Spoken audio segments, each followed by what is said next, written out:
LegalizeFreedom.com. Why are we here? Where do we come from? Where are we going? From the nature of reality to the future of humanity.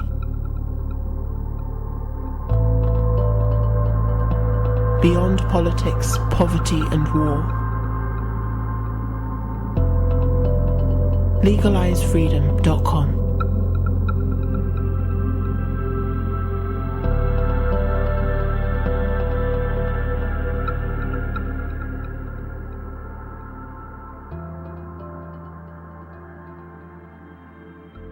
Greetings and welcome once again to LegalizeFreedom.com.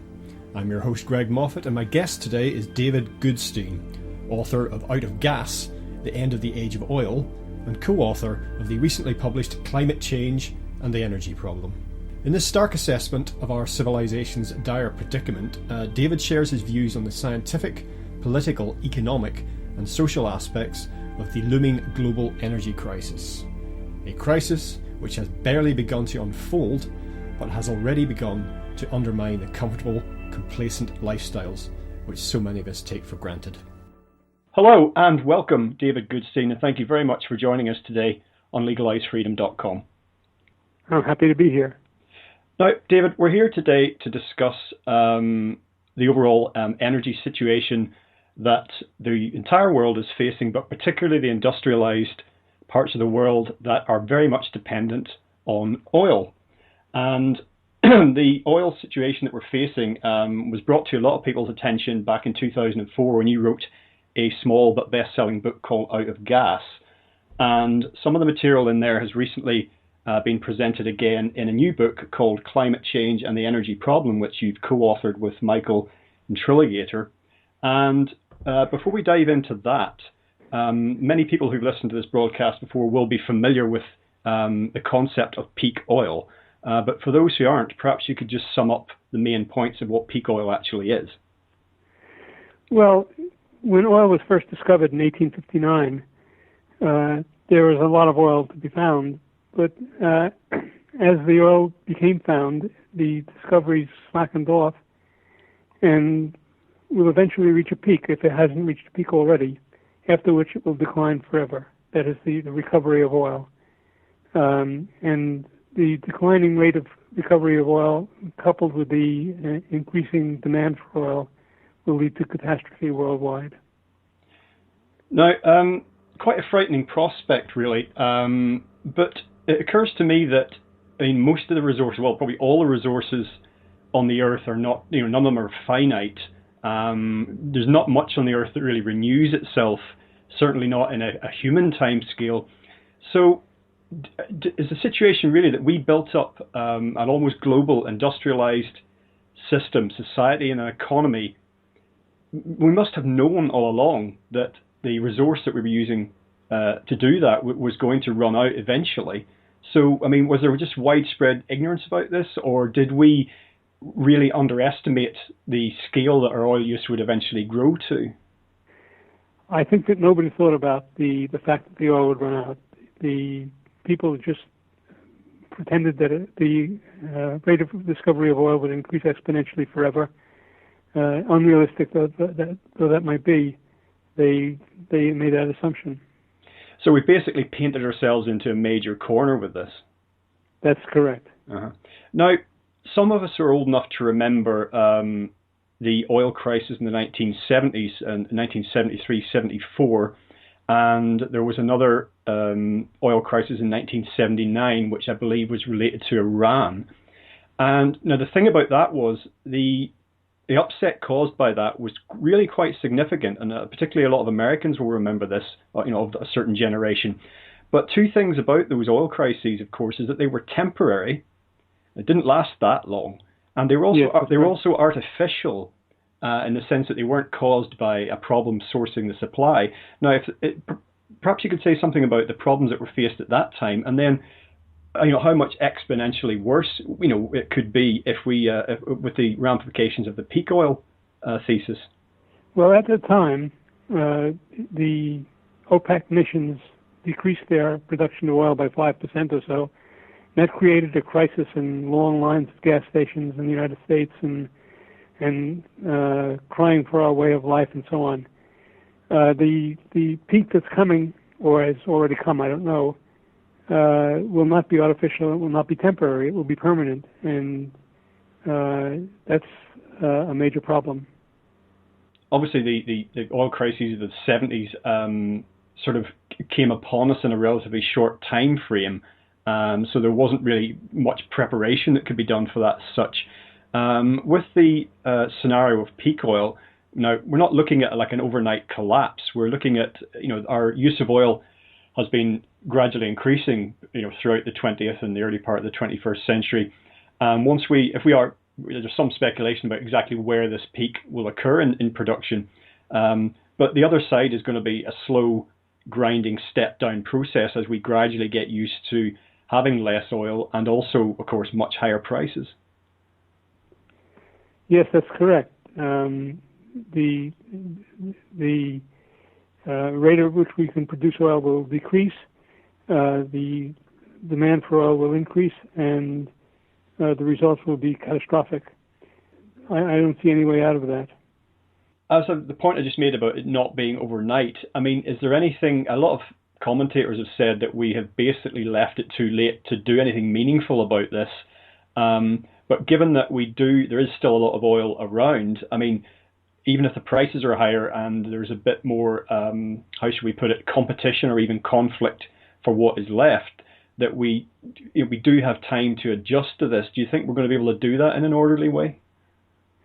Well, I don't think we're going to do that in an orderly way, although I could be wrong. But I think that the lack of our precious oil is something that we don't react to in a nice, linear, suitable way.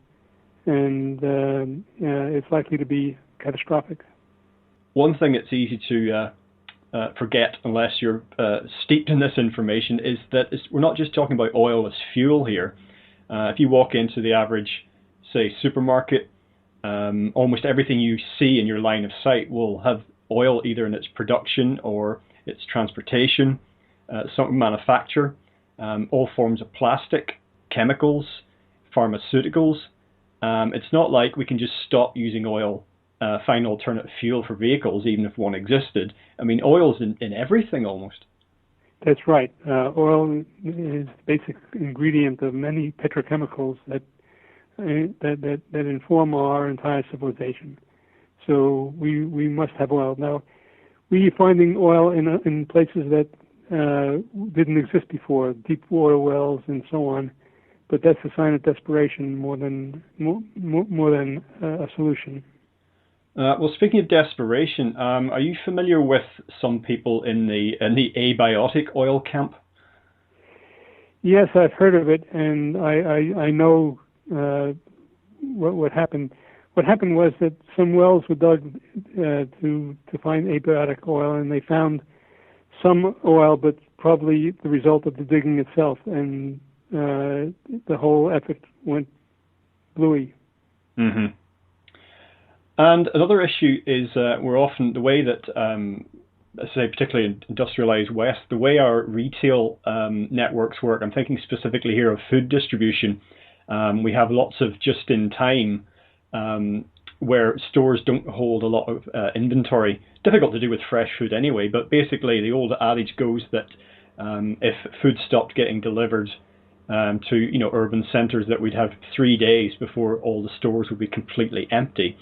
And we do have an issue here in that, again, not just a lot of the things that we consume and use, but our entire transportation and distribution network of everything from essentials like food and water right down to things we would regard as luxuries, but the whole gamut, again, entirely dependent on oil and oil derivatives.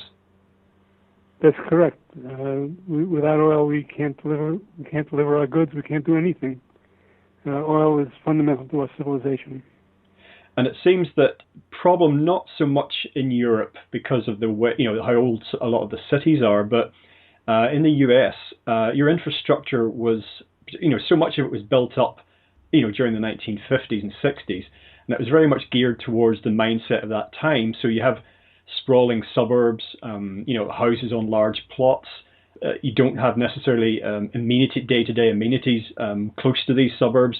Involves a lot of commuting into city centres to work and to shop, leisure, retail, all of that.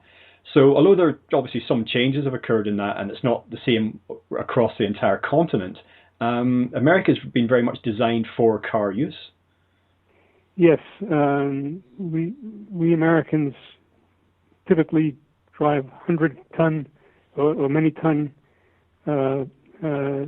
vehicles to work over 100 miles each day and back, and that can't go on, but it does go on up to now. What do you think of the reaction? I'll ask you about America in particular, with you being American. The reaction to contraction of the economy that's occurred since the financial crash in 2008, and basically people having to get used to getting by on less. It does seem, certainly from some of the tone that's coming out with the election debates at the moment, that many Americans, I don't want to generalize here, but many Americans are not dealing with this particularly well, and they really would like to get what we would call back to normal as soon as possible. But even if you take the financial crisis out of the equation, the energy situation looks like, that a lot of things about our lifestyles are going away, albeit slowly, but probably permanently.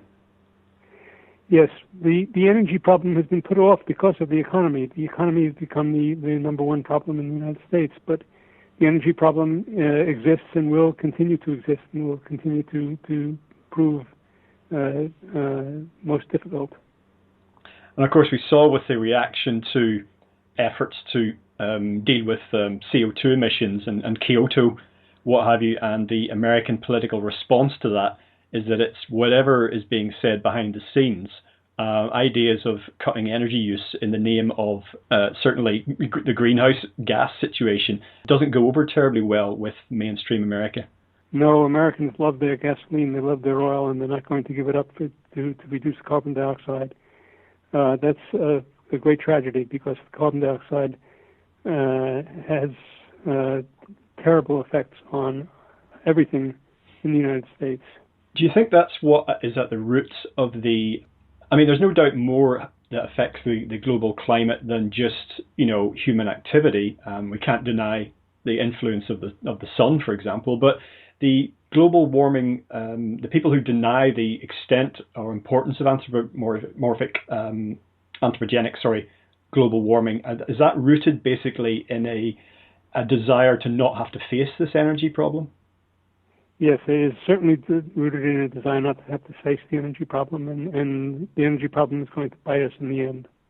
Now, you made some reference briefly there a moment ago to alternative sources of oil, and we hear a lot about shale sands and heavy oil, but I think you said it was a sign of desperation, but there's also a situation there that people say, there's X number of barrels of oil in these tar sands, whatever, but there's the net energy situation has to be brought into the equation, and that is to say, well, yes, but how much energy does it actually take?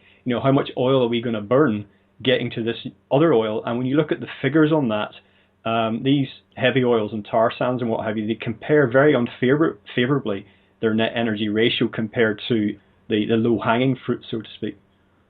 Yeah, you have to strip mine 2 tons of ore to release 1 gallon of a fluid that's not rich enough to distill into gasoline. So hydrogen must be added to it. Adding hydrogen involves reducing the hydrogen from methane and involves a great deal of energy in its own right. And so it's not clear that there's an energy gain in heavy oil. You get the oil out, but at tremendous cost. Well, this reminds me somewhat of the ethanol situation, because perhaps you can fill us in with some of the details here, but my reading of it, cursory reading, is that the ethanol is actually a net energy loser, but the political establishment need to be seen to be doing something, and that's what the ethanol thing is about. Yes, many people think that ethanol is an energy loser. I don't know whether it is or not, but it might be when you take into account the gasoline that's required to transport it from where it's made to where it's used and so on. But ethanol is probably best at best break even, but it does add to the reserves of fuel. Now, what about the natural gas? Is certainly we hear a lot about it in Europe, and I know there are large reserves of it in various parts of the world, and that's being touted, certainly in the mainstream media, as the thing that's going to plug the gap. But it's not just as straightforward as that, is it? Well, natural gas is a useful fuel. Some years ago, it was thought that the Hubbards peak for natural gas, which is just as real as the Hubbards peak for oil, was only 10 or 20 years behind the Hubbards peak for oil. But more of it has been discovered recently, and so natural gas might go on for a while, but it's a finite resource like everything else. And so it can't be depended on to last us forever. Can natural gas be adapted or used for, most or all of the primary uses for oil that are current? I think it can, either in the form of compressed natural gas or chemically transformed into a liquid fuel. It can substitute for oil very nicely, but its supply is finite. Now, I'm not sure what the coal mining situation is in the US. As I understand it, there's still a lot of coal burned for energy generation. We know that China uses colossal quantities of coal.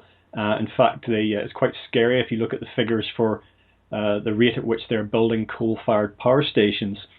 And I know that coal mining in the UK has all but died out. That was kind of shut off in the 80s for largely political reasons, I think. But that's another thing that's being talked about, and there's certainly rumblings in this country along the lines of reopened coal mines. But again, enormous problems associated with that. We cannot just, go back to using coal. Yeah, coal is the dirtiest fuel of all because its product is almost pure carbon dioxide, and the supply of coal is finite, even though it's very large. It's finite. And the Hubbards peak for coal will occur in this century if we turn to coal as a substitute for oil. So I don't think that's a solution either. Also, in mentioning that coal being the dirtiest fuel of all, of course, what we have to remember, we've mentioned the global warming situation, and wherever people are politically on that spectrum, certainly there is such a thing as pollution. So even if somebody doesn't believe that human activity is a major component in global warming, certainly burning our way through oil and coal, and natural gas for that matter, produces all sorts of pollution that is not debatable. And if we follow the course that we seem to be on, which is switch to natural gas as much as possible, reopen coal mines, carry on burning coal like there's no tomorrow, that has a huge effect on the planet as well. So it's not just diminishing energy supply, it's the environmental issue. Yes, that's true, and the environmental issue is very important, but the decreasing supply will bite us in the end. And you're saying your best information, we're looking at peaks in oil, natural gas, and in coal. If we were to maintain our current rate of usage, all of those are going to peak this century. I think probably that by the end of the century we will be out of fossil fuels, or running out of fossil fuels. That is to say, we will be past the peak in all of the categories. People talk about new discoveries, and obviously new discoveries are made of oil even to today, but there can't be that many areas of the planet that could potentially have very substantial supplies of any of these energy sources that haven't already been surveyed, I would have thought. No, there probably aren't. The main discoveries in recent times have been Deepwater wells, and that carries extreme danger, as we all know, after the Gulf oil spill. And so I would not depend on new discovery to ameliorate a situation. Yeah, the Deepwater Horizon disaster, that's very much a function of not only the extremes to which we're having to go to find oil and other energy resources, but the frequency that it's happening at, as to say, the proportion of the exploration being carried out that is actually at the more extreme end of the danger scale. Yes, that's quite true. Now, what about renewables? I think that it's, whatever the optimism might have been a decade or more ago regarding, solar, wind, wave power, things of that nature, it's rapidly becoming clear. Some people are holding the line and maintaining otherwise, but it's rapidly becoming clear that these are never as the way things stand, going to be anything other than a small percentage of our energy needs? They are currently a small percentage of our energy needs. They may increase to some extent, but it's very unlikely that they will overcome the lack of oil. Yeah, because you can't, the issue as well is storing energy. That's certainly an issue when it comes up. For not all solar systems, for example, are adapted to store energy, and wind turbines, I mean, no matter how much you generate there, storage is something that people I don't think they fully understand. I think that, I'm not sure what people, lay people think happens, from point of generation through to usage, but storing energy, again, is a major issue. Storing electrical energy is a major issue because you can store small amounts in batteries, but that's trivial compared to the need. So the storage of energy is a major issue.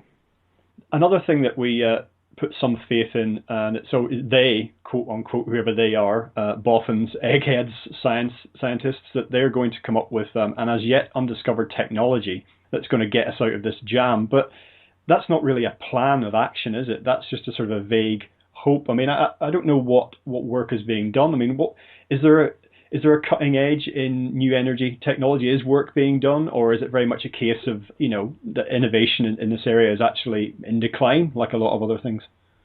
Well, probably the most hopeful substitute for oil is nuclear fusion. Nuclear fusion has been on the horizon for 50 years, and it's still on the horizon and not coming any closer, but it's the primary hope for a long-term solution. People might be thinking, oh, well, we've already got nuclear power stations, but there's a difference between nuclear fusion and nuclear fission, isn't there? Yes, there is a difference. The nuclear fission is a well-established technology, and we have nuclear fission plants. About 20% of the United States electrical energy is generated in nuclear power plants, but that's nuclear fission. Nuclear fusion is quite different and much more difficult. The supply of fuel would be virtually unlimited. It would not add to the greenhouse effect, and so on. It's an ideal solution, but it's not one that seems to be within reach. The problem that we have with nuclear systems around the world at the minute is obviously storage of waste material. I mean, of all the decades these things have been running, and again, as I understand it, no one has actually figured out a safe way to store or otherwise dispose of the material. And all of the waste nuclear material that's ever been generated, again, as far as I know, is sitting around, some of it in safer places than others, but it's all still here. We still can't find a way to get rid of it.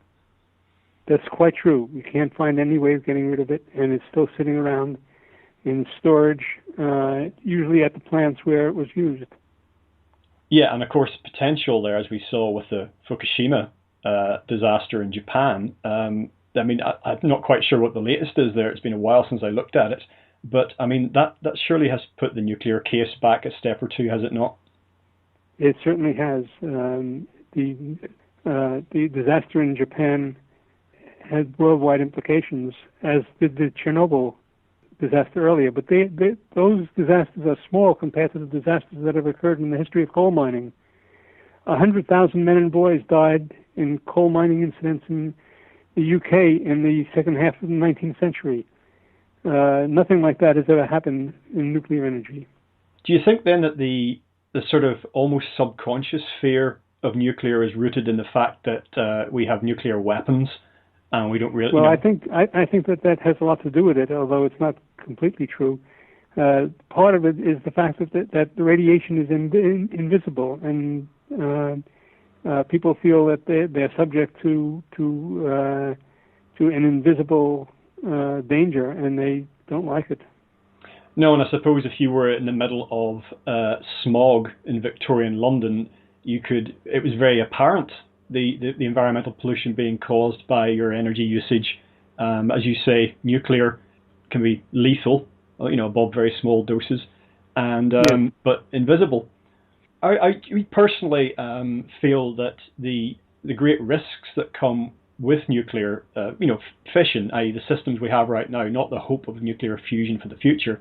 Do you feel then that I get the impression that you do, that the benefits kind of outweigh the risks? Well, the benefits outweigh the difficulties. Certainly, as long as the nuclear fuel lasts. But we only have enough nuclear fuel for 10 to 25 years at the rate of 10 terawatts, and that's not enough. Now, is that a case of that more nuclear fuel needs to be produced, or is that kind of a function of the fact that the fuel for nuclear reactors, like anything else on the Earth, is in a limited supply? You know, it will run out one day too. Yeah, it will run out one day too.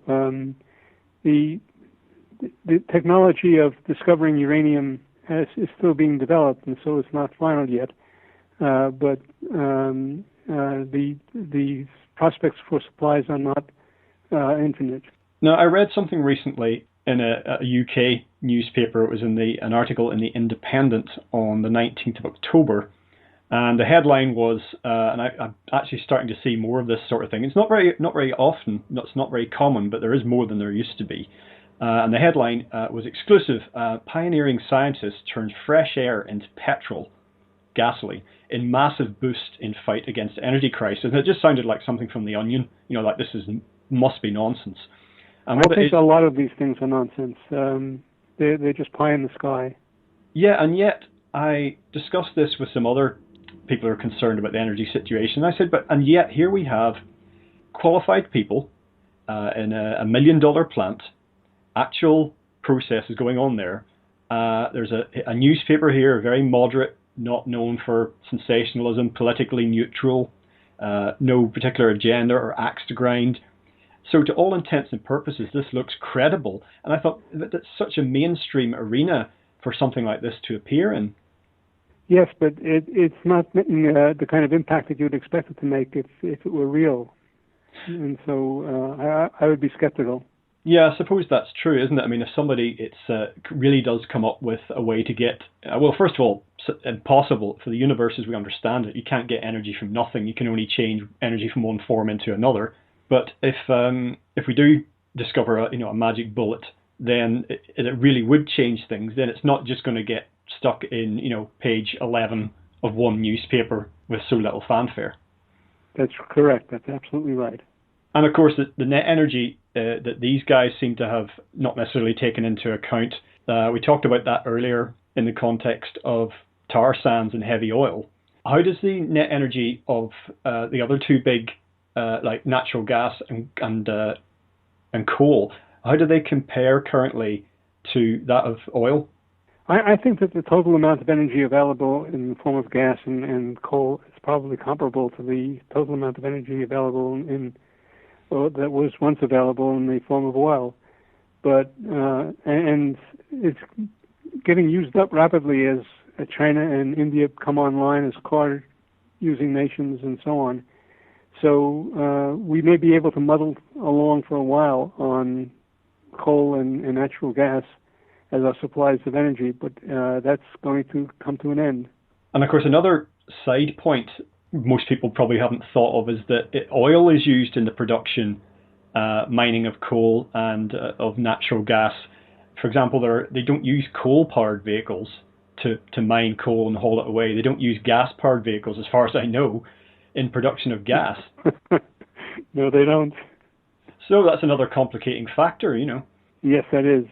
Now, it seems to me that there's a problem here of political will to actually tackle this, because it becomes political suicide, politically impossible to address this in the public arena. And if any politician stands up and is open about this and said, this is the situation, this is what we need to do, regardless of what his program might be, but said we do need to address this, people are not going to get listened to. We see that just with so many issues in politics at the minute. All sorts of things that urgently need to be addressed that are swept under the carpet because they're bad news stories. That's quite true, and this is the worst story of all, and politicians have very little to do with it. So, I mean, ultimately, are politicians? Is it politics, the political arena, where this thing is going to get addressed, and if it's not going to get solved, at least dealt with? Or do you think eventually that will get bypassed when the situation becomes more urgent? No, I think that there will eventually be a wake-up call as the fuel supplies diminish and the demand increases, and it will become a political issue once again. but it may be too late. Well, this is the case then, not that I'm necessarily in favour of it myself, but this is the case for technocracy, isn't it really? Where scientists and other qualified professionals make decisions that affect our survival and, not basically this political machine that's basically operating for quite different motivations. Yes, scientists will make decisions and that have important effects on our civilization, but I don't think that the scientists can solve this problem by themselves. Well, and also yet more complicating factors come in the form of the global nature of this problem. We've seen already with the climate change situation, trying to get even half the countries of the world to operate in concert to achieve a particular end is fraught with difficulty. And we saw with the Kyoto thing, a major player like the US just turn around and say, no, we're not having anything to do with it.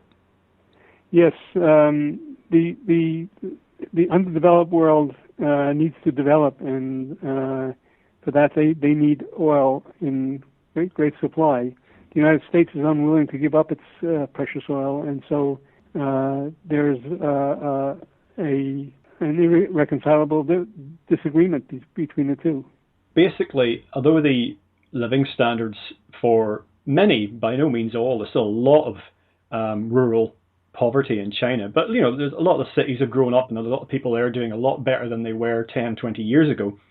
But the idea of the myth of progress that says at some point in the future, most people in the world are going to have a colour TV and air conditioning and a car, as things stand, however unfair it is, that's not going to happen. No, it seems very unlikely that it's going to happen, but the third world wants in. They want the perks that we have, and they're determined to get it. Speaking of the third world and the global nature of this, there's then the thorny issue of population, because if there were less people, we could use less energy. Perfectly stands to reason, completely logical. More of us there are, the more energy we need, even if that energy usage is not spread evenly, and even if it is gradually declining. But we see the population of the world gradually going upwards. And I don't know about your reading of the situation, but there are people who are calling for, voluntary action to have less children, reduce the population that way. There's other people that want more draconian measures along the lines of China's one-child policy. And how much of an issue do you think going forward population growth is with regards to energy? Well, I think it's a vast issue. We have almost 6 billion people in the world today. There's expected to be 9 or 10 billion people by the end of the century. The world has never supported that kind of population before. It's not known whether it can support that kind of population in the future. And it's a terrible, terrible problem. And a little bit like with the financial crisis, we see that certainly the US government and the UK government and some of the governments in the European Union, despite the fact that they're having austerity, cutbacks, tax increases in some places, benefits being cut in others, public spending being cut. If you look at their borrowing balance sheets, overall that's on the increase, and it seems to reflect the situation that with all the awareness that there's been for the last 20 years about climate change, global warming, going green, alternative energy, clean energy, renewable energy, enormous increase in awareness and lots of action being taken. Most of it locally, not so much nationally. But we have a situation where our energy use overall continues to increase. I mean, this is mind-boggling. Yes, that's quite true. And I don't know what to do about it. Oh, well, that's fairly blunt. I mean, if you were energy minister or whatever the US equivalent of that is, and you had the president's ear, what would you be saying to him? I would be saying that we have to decrease our use of oil and increase the use of alternatives. And the president says to you, look, Dave, can't do it. You're asking me to get up on TV and tell these people that, no, I can't do it. I'll be out of office. And that's, again, part of the problem, isn't it? I'll be out of office at the next election. I'll be completely unelectable. My successor will come along and get elected by opposing this stuff that we're trying to bring in. Where do you go from there? Well, that is a big problem. And it may be the most fundamental problem of all, and I don't know the solution.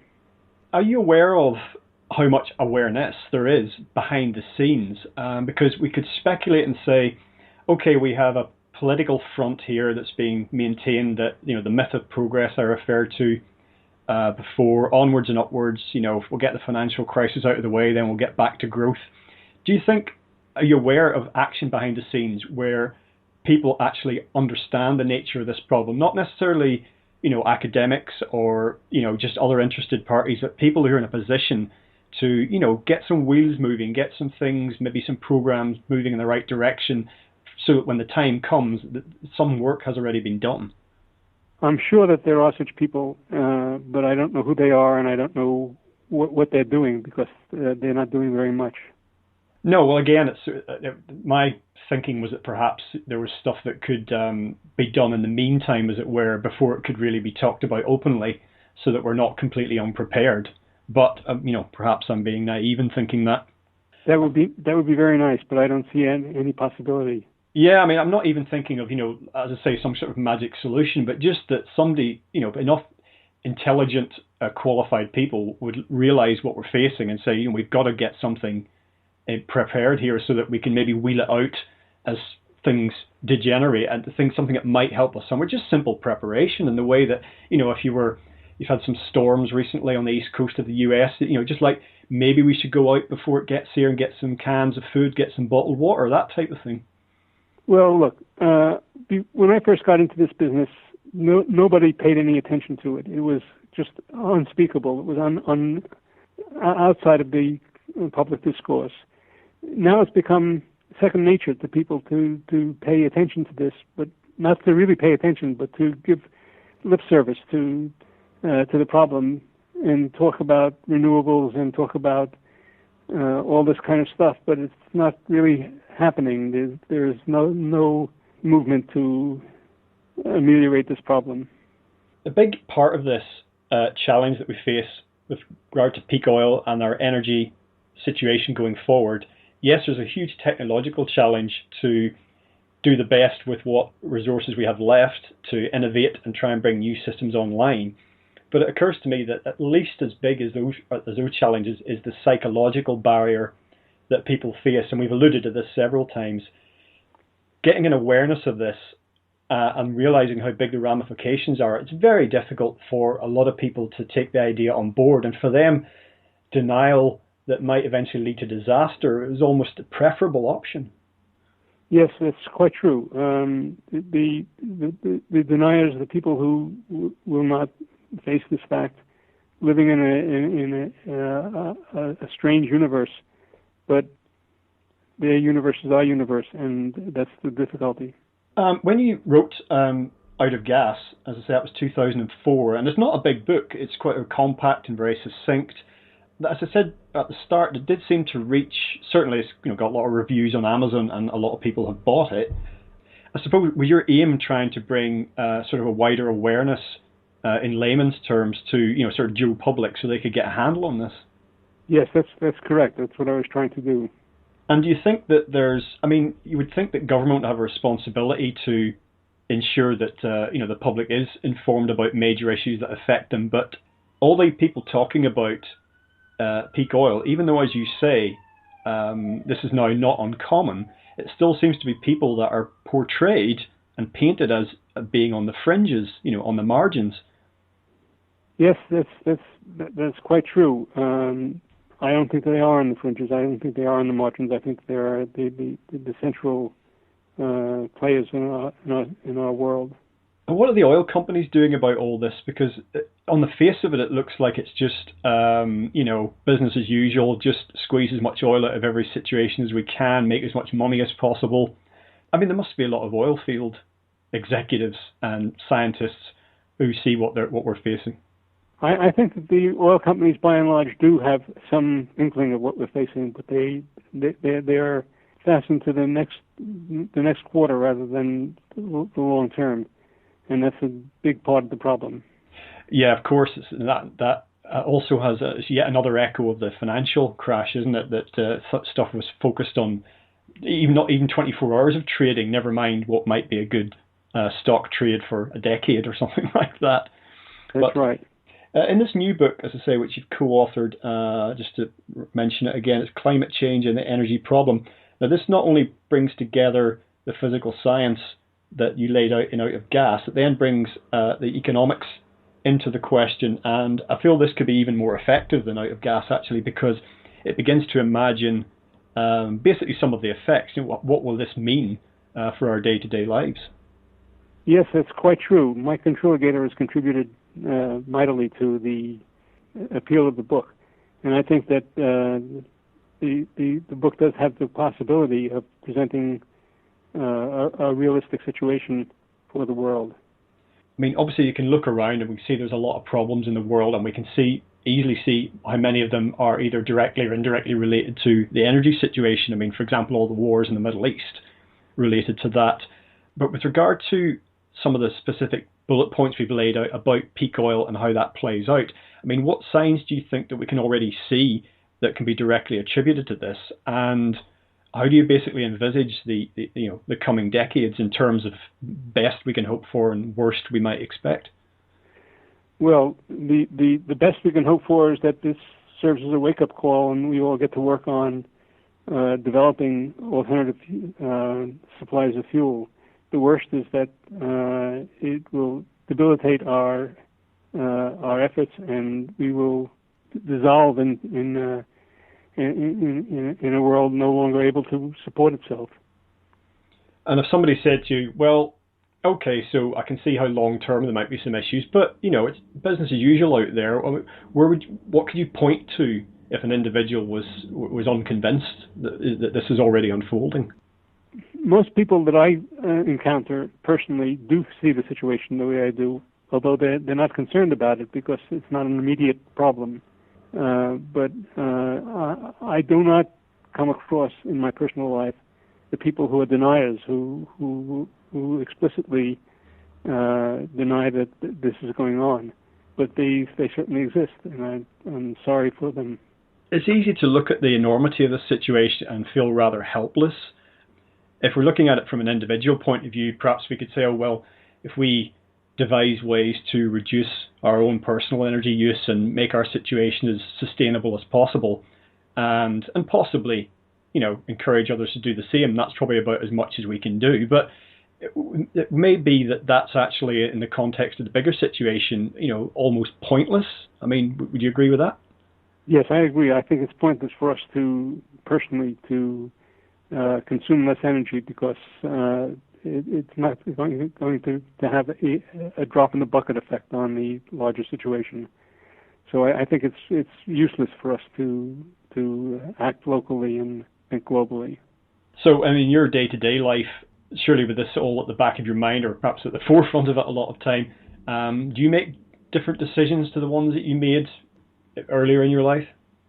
Somewhat different decisions. I drive a hybrid car, for example, a Volt, but by and large, I don't know.